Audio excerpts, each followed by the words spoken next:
Assalamualaikum warahmatullahi wabarakatuh. Sore ini dapat kiriman beberapa teman mengirimkan video yang sama. Mari kita dengarkan dulu video. Jadi ini teman-teman dari Hong Kong ya, yang saya maksud teman-teman kita yang di Hong Kong mengirimkan video ini. Ada beberapa orang. Ayo kita saksikan dulu.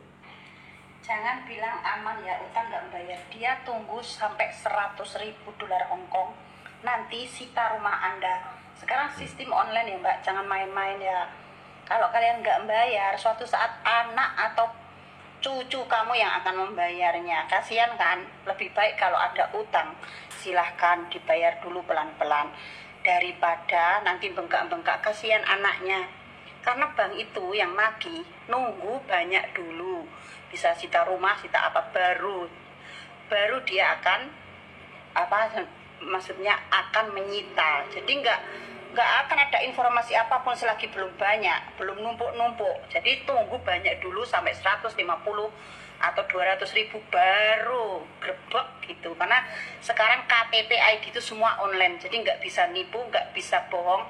Walaupun mau pindah ke Indonesia kemana tempat, bank tetap bisa cari. Jadi intinya si Mbak ini melalui TikTok menyampaikan sebuah delik hukum perdata. Dan perdata ini yang dimaksud adalah di Hong Kong.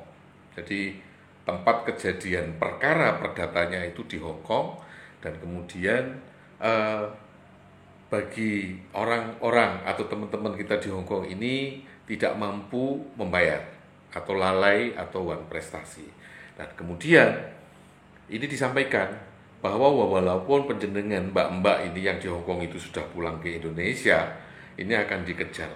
Dalam hal ini memang ada benarnya, banyak sekali juru tagih yang menagih di Indonesia atas perwakilan dari Hong Kong.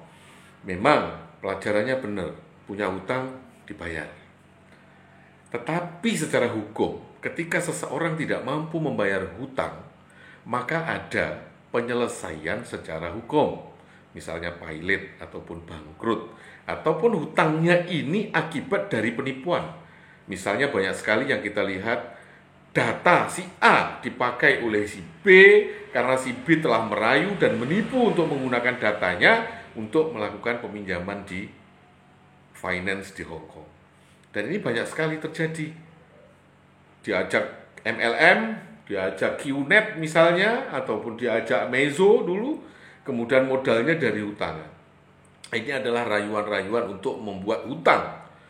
Dan kemudian tentu saja tidak bisa membayar hutang tersebut, dan orangnya diinterminate ataupun pulang, ataupun alasan lain dia pulang ke Indonesia, maka di Indonesia ditagih karena tidak mampu membayar hutang. Penyelesaiannya bagaimana? Ini adalah masalah hukum. Tidak serta-merta kemudian disita, kemudian dicabel dan lain sebagainya. Yang berbicara ini tidak mengerti hukum. Walaupun pihak di Indonesia, misalnya bank-bank konvensional di Indonesia ini punya piutang terhadap nasabahnya ratusan juta, tidak serta-merta agunannya, rumahnya, SHM dan sebagainya itu disita oleh bank. Jadi ada proses, ada prosedur, ada pengadilan. Gak bisa. Kalau tiba-tiba menyita, itu namanya perampokan. Jadi kalau ada juru tagih tiba-tiba menyita barang tanpa kerelaan bagi pemilik barang tersebut, ini sudah perampasan atau perampokan. Hajar aja itu. Bahkan dipenjara itu nanti sebagai perampok. Nah, jadi intinya nggak perlu takut, nggak perlu khawatir. Dalam perkara hukum harus diselesaikan secara hukum. Kalau punya uang dibayar, kalau nggak punya uang pilot, bangkrut, gagal kerja dan lain sebagainya. Ada alasan-alasan hukum. Jadi dari saya begitu jawabannya ya. Intinya dengan TikTok yang terkesan melakukan penjelasan terhadap perkara hukum perdata dan menyesatkan seperti ini, tidak perlu ditakuti. Jadi biasa saja. Terima kasih. Ahmad Dardiri atau Agus Kindo. Nomor telepon ada di sini, ada itu di teks di situ. Silakan hubungi saya. jika Anda mengalami hal-hal yang